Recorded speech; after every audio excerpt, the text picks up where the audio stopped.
अगर आप भी चाहते हैं नए वीडियो एवं नए ऑडियो देखने एवं सुनने के लिए तो हमारे गोल्ड स्टूडियो चैनल को सब्सक्राइब जरूर करें एवं बेल आइकन दबाना ना भूलें।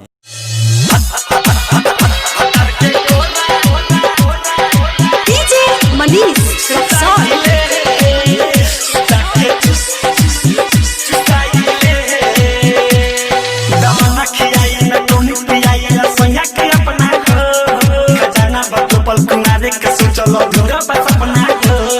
दवाना खियाई न टोनी पियाई सोनिया के अपना खजाना बटोपल कुंगारे के सो चलो धुरा बस अपना भतर के कोरा सुताइले सुताके चुसोनी चुसाइले भतर के कोरा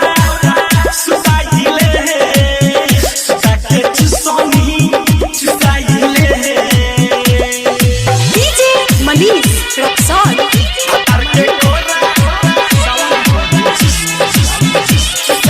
हंसत रहेला हंसावत रहेला सैया मिलो दिलदा लगे बसैया तो काफी लो सखी पूरा वेला सब कसिया हंसत रहेला हंसावत रहेला सैया मिलो दिलदा लगे बसैया तो काफी लो सखी पूरा वेला सब कसिया सखी सैया के खुशी पहिनी जब से खुशहाल सखी ससुराल पियाजी के लगना पाऊ के पायल छुम छुम बाजे खनके लगना बलम के कोरा सुताइले सुताके चुसोनी चुसाइले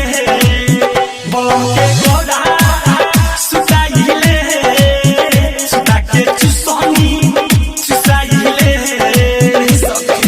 music by Paramesh Yadav.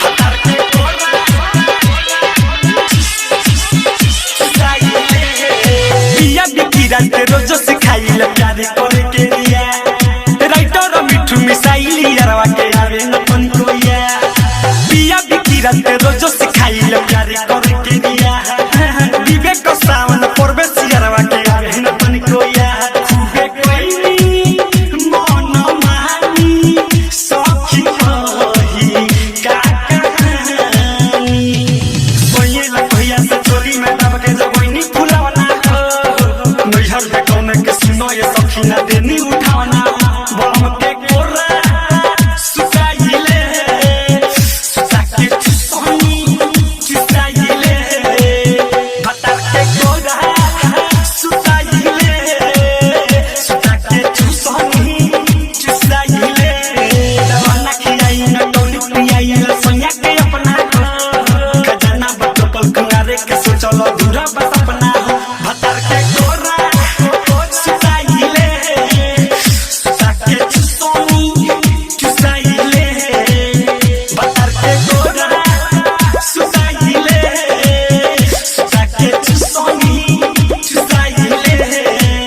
Recording studio Lal बेगिया